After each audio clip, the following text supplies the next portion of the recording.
kenapa sih Indonesia masuk ke BRICS? Ya. Prabowo ini kok berani sekali, Presiden Prabowo ini kok berani sekali masuk ke BRICS gitu.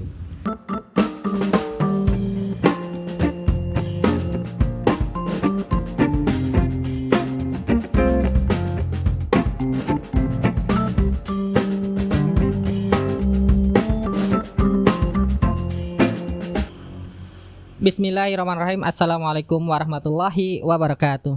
Assalamualaikum warahmatullahi wabarakatuh. Kembali lagi bersama kita podcast Yuk Ngaji. Nah, kali ini kita akan membahas tentang kerjasama Indonesia atau bergabungnya Indonesia dengan organisasi BRICS, di mana anggotanya salah satunya Brasil dan lain sebagainya seperti Afrika Selatan. Nah, ini diharapkan adalah untuk memperkuat dalam bidang sistem perekonomian dan politik. Nah, tentu bergabungnya Indonesia dengan BRICS ini memiliki keuntungan dan kerugian. Nah, untuk mengupas itu semua kita akan berbincang dengan Ustadz Teguh yang sudah hadir di tengah-tengah kita, membersamai kita. Kita akan membahas sedikit banyak berkenaan hal tersebut. Assalamualaikum Ustadz. Waalaikumsalam. Iya, Mas. Gimana Ustadz kabarnya ini? Alhamdulillah sehat. Alhamdulillah. Sehat. Kabar Mas Arif sendiri sehat nggih? Alhamdulillah sehat sekeluarga. Oh iya, Tad. Yeah. Berkenaan tentang Indonesia bergabung dengan BRICS sejak Januari silam. Ini kira-kira keuntungan ya yang didapatkan Indonesia sendiri itu apa saja, Tad? Berkenaan tentang politik terutama. Iya. Yeah. Jadi kalau berbicara masalah BRICS itu ya, itu kita bicara dulu dari awalnya terbentuknya BRICS itu ya. Jadi apa tujuan dan tujuan awal dan sebagainya. Jadi BRICS itu kan ide munculnya itu kan di tahun 2001. Ya, ini kalau kita lihat BRICS itu singkatan dari Brasil, Iya. Rusia, India, Cina ya. Iya. Awalnya itu negara itu dari Jim O'Neill yang salah satu bank yang kemudian ditindaklanjuti oleh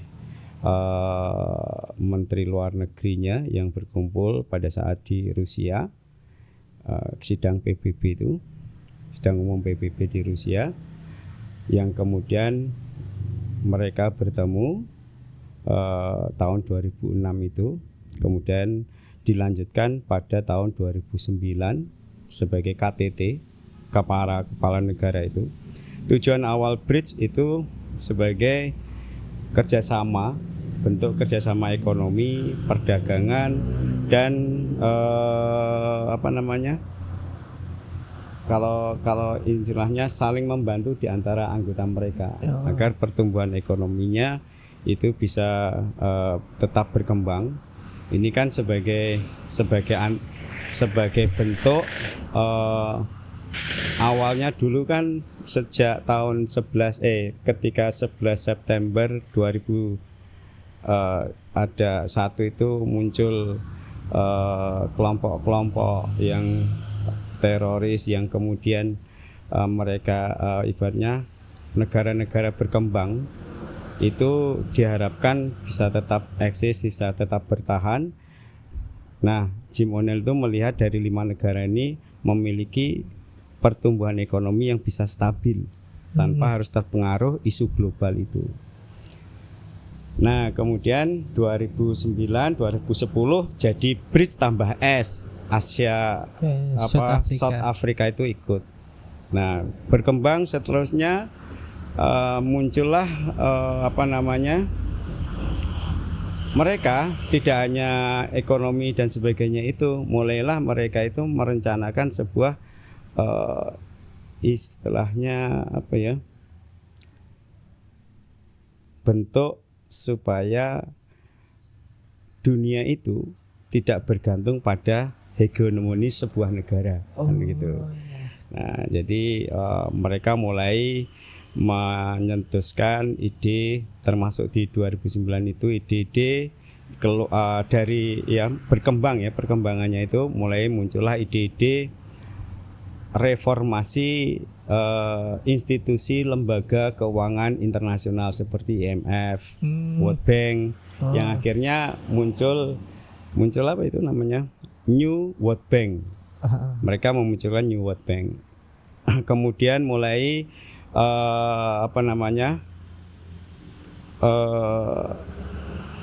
istilahnya menghilangkan ketergantungan terhadap hegemoni sebuah negara, terutama Amerika Serikat, sehingga mereka tidak bergantung lagi kepada mata uang itu, kepada US dollar.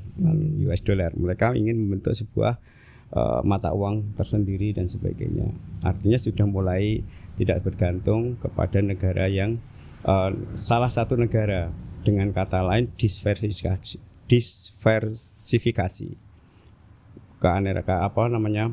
pengembangan, sehingga moneter itu tidak bergantung pada sebuah negara, sehingga mereka tidak mudah untuk digoyangkan.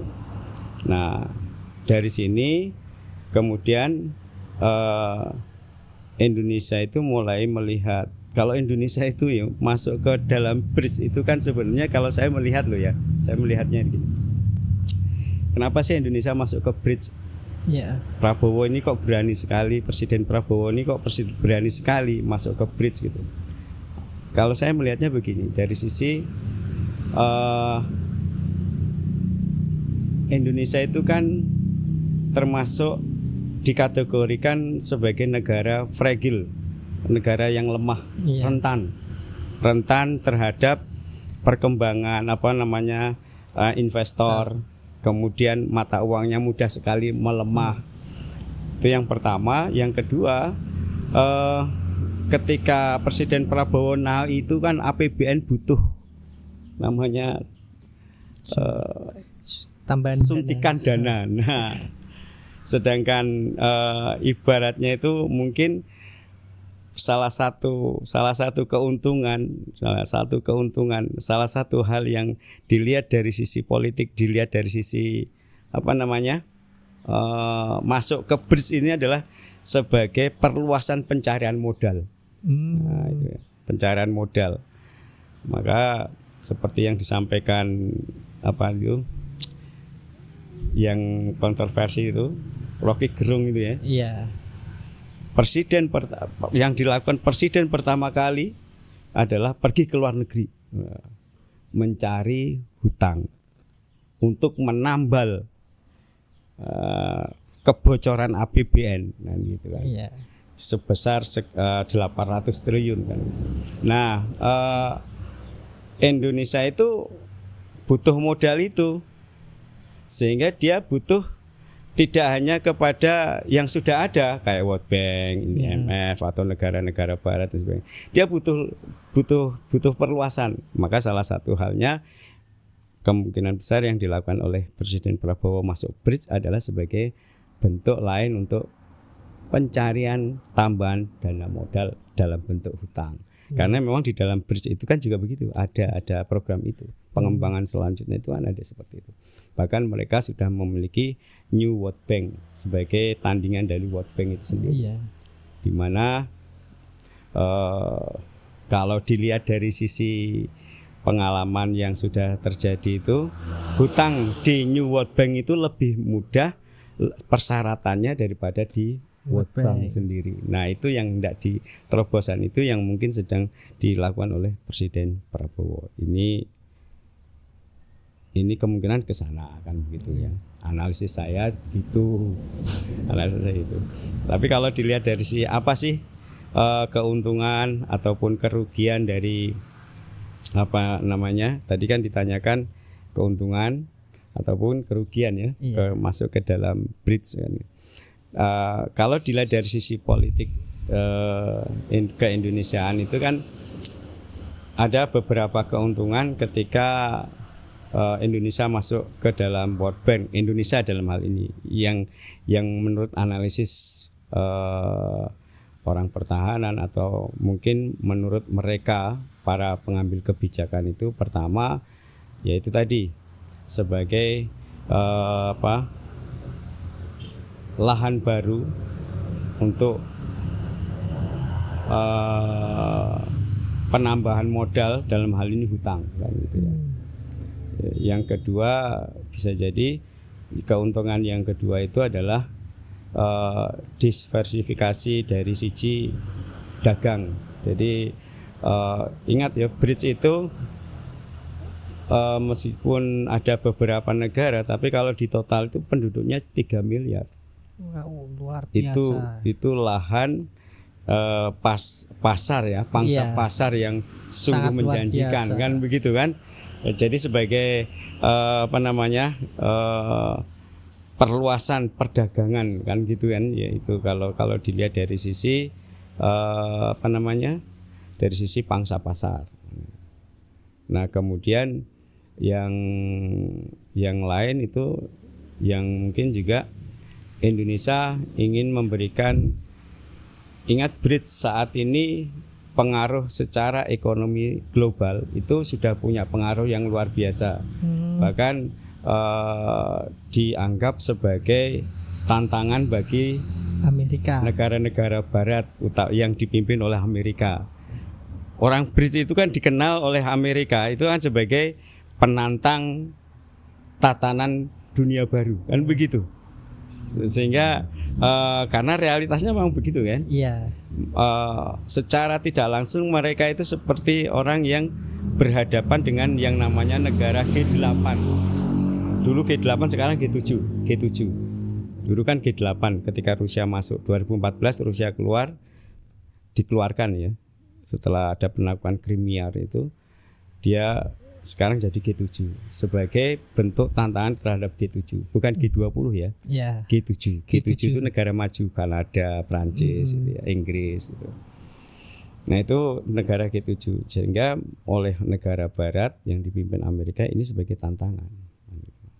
Itu kalau itu dilihat dari sisi keuntungan bagi Indonesia, mungkin menurut kacamata dari sisi politik Indonesia dengan kita bergabung ke BRICS. Pertama itu tadi perdagangan lebih luas, kemudian pencarian dana itu juga mungkin lebih ada lagi pos ya, hutang, pos hutang lagi kan begitu. Kemudian yang ketiga yaitu tadi bisa memberikan pengaruh global yang lebih signifikan. Itu dari sisi keuntungan. Namun kalau dilihat dari sisi kerugiannya juga ada gitu loh. Ya ada keuntungan juga ada kerugian. Iya. Ya. Begini Ustadz, kalau dari penjabaran tadi kan dapat memperkuat perekonomian saya secara tidak langsung karena apa? Mangsa pasar jauh lebih banyak dan lebih luas. Nah, apakah ini nanti juga akan berdampak terhadap pertumbuhan ekonomi di dalam negeri yang saat ini lesu kan gitu? Ya. Jadi ini dari sisi saya tadi kan berbicara dari sisi keuntungan, analisis keuntungannya kan gitu. Namun kalau dari sisi kerugiannya itu kan hakikatnya bridge itu juga menjalankan sistem ekonomi kapitalis, tidak beda jauh dengan Amerika. G20 ataupun World Bank dan sebagainya, tidak beda jauh. Hanya kalau kita lihat itu kan begini, G20 itu kan grup 20 ya, sebuah grup blok negara-negara berkembang yang kecewa dengan G7, mereka membuat bentuk G20. Kemudian ada juga grup G7 itu negara-negara maju. Nah ini boleh dibilang ini grup baru, blok baru kan begitu, blok baru yang kemudian dengan nama bridge itu kan. Tapi dari sistem ekonominya mereka masih sama-sama saja menggunakan sistem kapitalis, artinya kebebasan individu dan sebagainya itu kemudian pasar bebas itu ya masih berlaku di situ. Karena itu kalau dilihat dari sisi kayak pangsa pasar, tadi kan saya katakan Indonesia itu dengan masuk BRICS berharap pangsa pasarnya lebih luas Iya. kan gitu ya. Dengan jumlah penduduk yang sekian. Tapi harus difahami di dalam di negara anggota BRICS itu sendiri itu ibaratnya memiliki produk yang hampir sama, yang boleh bisa sama dengan produk yang kita jual kan begitu. Artinya ini salah satu hal tantangan, salah satu hal kerugian, bisa jadi akan terjadi gesekan. Antara anggota ya, gesekan. Ya itu gesekan di antara anggota sendiri, konflik dalam kepentingan ekonomi di antara anggota itu sendiri. Contoh misalkan begini, Indonesia itu mengandalkan minyak sawit itu ya, minyak, kemudian batu bara kan begitu. Sedangkan kalau kita lihat India itu juga sama. batu bara kan gitu. Kita ingin perluasan tekstil, Cina juga memproduksi. Artinya di antara anggota BRICS itu sendiri bisa terjadi konflik dalam hal pangsa-pangsarnya kan. Iya. Makanya salah satu kerugian atau salah satu kelemahan atau kerugian yang potensi kerugian yang dimiliki kita sebagai anggota BRICS itu adalah konflik kepentingan di antara anggota BRICS itu sendiri, karena ya sama-sama memiliki produksi yang sama, ya serumpun atau sama, seragam dengan pangsa pasar yang sama kan begitu.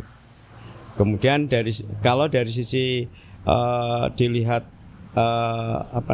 ketergantungan ekonomi, kalau kita ke negara barat itu kan lebih katakan mungkin loh ya, tergantung kepada Amerika dan sebagainya. Nanti kalau di BRICS itu harus dipahami 70% penyumbang dana itu kan Cina di sana. Iya. Artinya kita pun juga akan ketergantungan kepada Cina. Bahkan bisa terjadi konflik politik ataupun konflik dengan Cina apabila kita berbeda pandangan atau tidak sehaluan dengan apa yang Cina inginkan.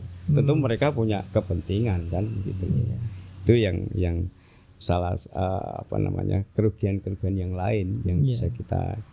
Kemudian yang ketiga ini, kerugian yang ketiga ini yang justru mungkin terkait dengan pertanyaan jenengan. Karena BRICS itu dianggap sebagai ancaman bagi Barat, terutama Amerika sebagai pemimpinnya, maka bisa jadi Indonesia itu nanti dianggap sebagai salah satu bagian itu. Nah itu yang harus hati-hati Indonesia, harus hati-hati. Bisa jadi nanti akan ada kebijakan-kebijakan yang akhirnya menyulitkan Indonesia. Ya, dari sisi ekonomi itu bisa menyulitkan Indonesia. Ini sebagai efek dari agar Indonesia itu bahasa kasarin keluar dari BRICS kan begitu ya. Ya kita bisa lihat contoh sekarang aja impor ekspor ini aja ya. Ketika kita ke Amerika diberlakukan tarif berapa? 32%.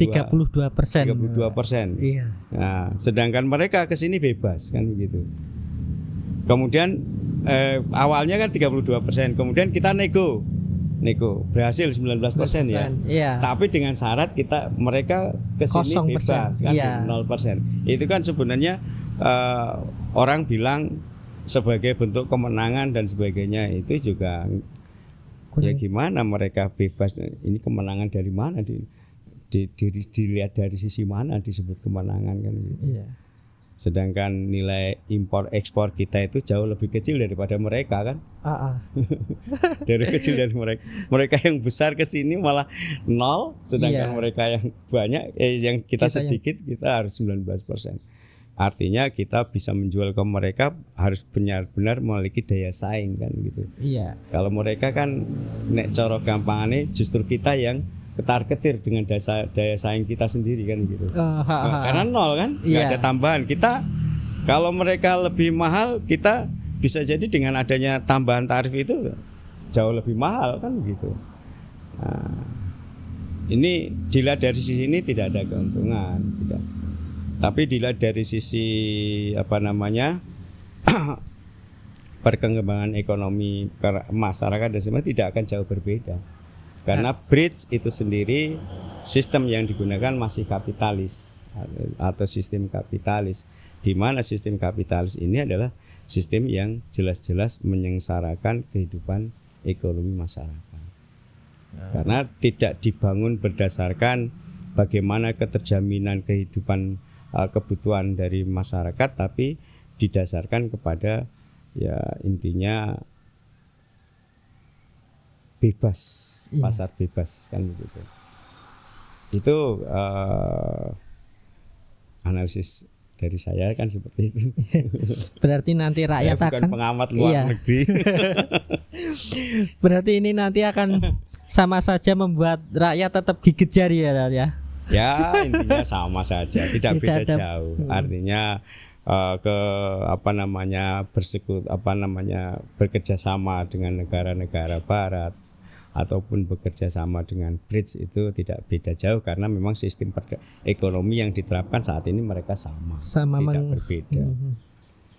Justru yang terjadi itu ketika kita realitas di Indonesia itu masih banyak bergantung kepada Amerika, itu justru yang terjadi akan semakin sulit, karena Amerika akan memberlakukan tentu syarat-syarat yang berbeda antara kita menjadi anggota bridge dengan tidak, kan berbeda, tentu berbeda. Tapi ya cuma kita kan belum tahu ke depan bagaimana. Tapi yang sudah kita ketahui saat ini penerapan tarif itu kan. Iya. Nah, begini Ustadz, dalam sudut pandang Islam ya, bolehkah negara-negara Islam ya suatu saat mungkin negara Islam itu berdiri dalam bersekutu dengan negara luar, apakah diperbolehkan Ustadz? Jadi begini. Saat ini kan negeri-negeri Islam saat ini kan masih masalahnya masih menggunakan sistem yang sama seperti halnya negara-negara barat ya, sistem kapitalis. Nah, sebenarnya saya mengoreksi mungkin pertanyaan itu sebenarnya begini, bagaimana Islam itu sendiri kan gitu. Mungkin segi koreksi Islam sendiri ketika terjadi hal seperti ini, boleh enggak kita melakukan hal yang seperti ini. Saya membayangkan begini, Mas Arif. Negeri muslim itu kan, negeri-negeri muslim itu banyak ya. Iya. Banyak.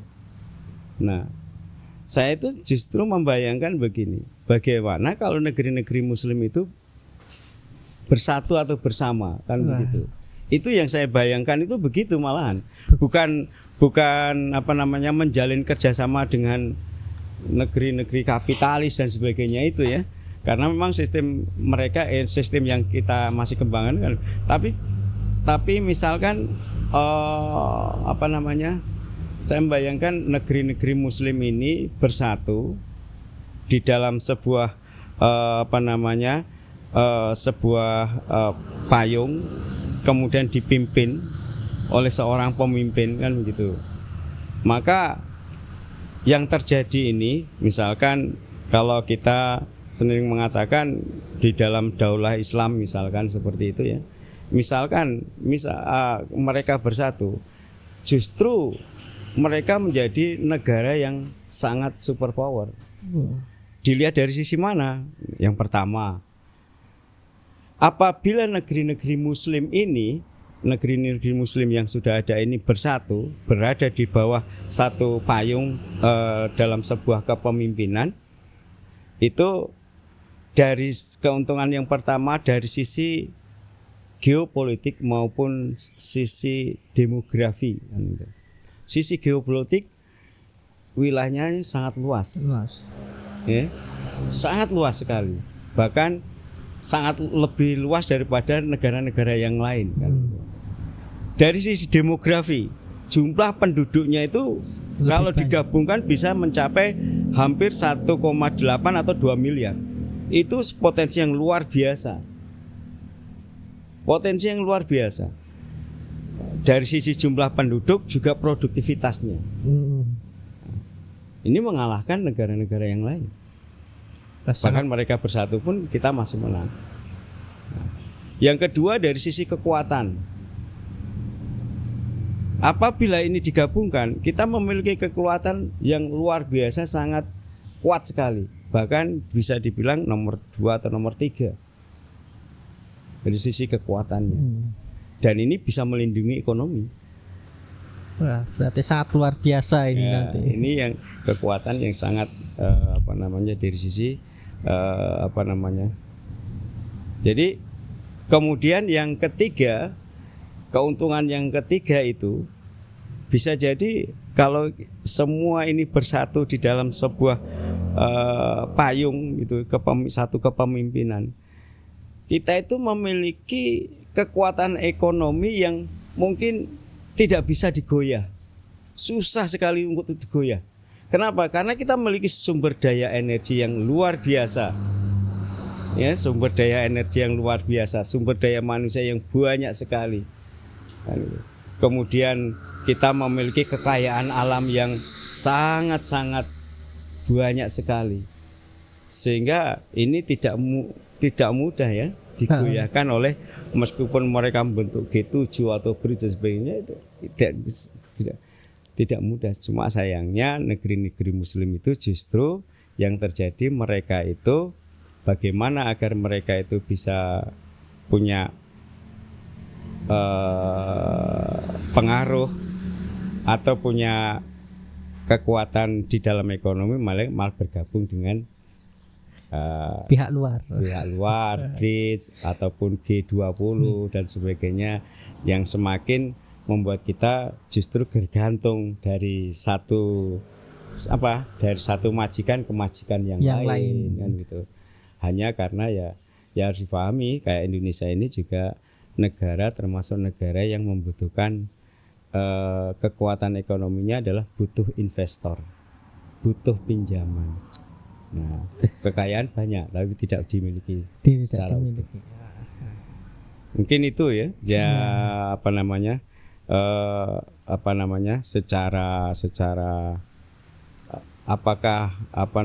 bagaimana hukumnya negara-negara bergabung. Seharusnya mereka tidak bergabung, justru mereka menggabungkan diri sendiri, membuat satu kekuatan, menjadi kekuatan yang luar biasa.